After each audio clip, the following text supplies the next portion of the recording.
Okey, hari ni 4 hari bulan 8 2026, hari Selasa. Hari Selasa ni aku rasa hari ni hari paling pelik lah jadi aku rasa pelik sikit sebab first aku bangun lambat gila. Aku tidur pukul 4 semalam pergi main game. Lepas tu bangun pukul 10. Aku pergi kelas 10.40. Lepas tu 11.20 aku dah keluar. So kelas tu setengah jam kan. Kelas tu lama 3 jam. Aku datang 30 minit. So tak tahu apa kena dengan aku ni. Rasa macam banyak benda kat tak kena. Macam aku dah start tak buat rutin aku minggu lepas. Rasa pelik lah. Rasa pelik. Itu yang pasti lah. Rasa pelik. Lepas tu macam pelik gila lah. Banyak gila benda aku rasa. Aku rasa daripada semalam sampai ni macam tak kena lah dengan kes aku. Tapi buat macam ni kan, mungkin pengajaran kat aku kat. So yang satu lagi sebab ni macam dah nak hujung tahun. Aku tahu patutnya aku tak payah rely on macam stereotype bodoh ni. Tapi selalunya waktu macam ni lah, benda-benda aneh akan jadi kat aku. Okay?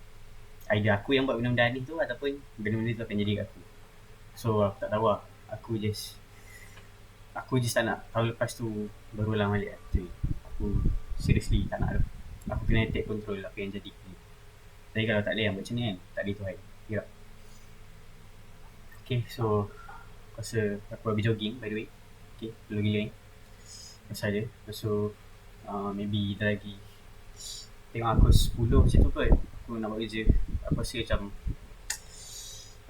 2-3 hari akan datang ni aku akan mengecewakan ramai orang lah. Aku tak tahu apa. Mungkin diorang okey je. Cuma aku yang rasa macam tu sebab expectation aku kat diri aku kan. And satu lagi sebab aku rasa ada masalah habit aku juga kan. Aku banyak selepas pandang benda. Maybe aku rasa aku dah check tapi sebenarnya tak pun. So just tu lah. Aku just tak nak apa yang benda sama berulang balik lah. Nak belajar kesilapan aku. Okay. Aku tak tahu ni dah terlambat ke apa. Tapi aku harap belum terlambat lagi lah untuk aku belajar. Okay. Tak ada apa sangat pun. Mungkin aku akan keep on doing vlog aku ni. And then post terus lah kat YouTube. Sebab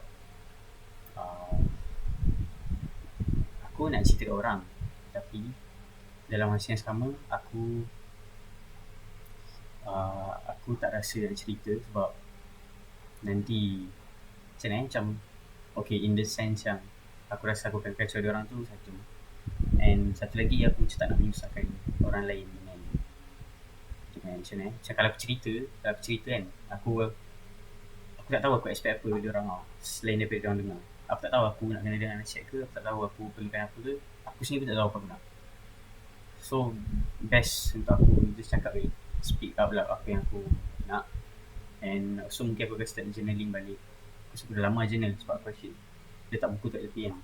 So macam tu lah.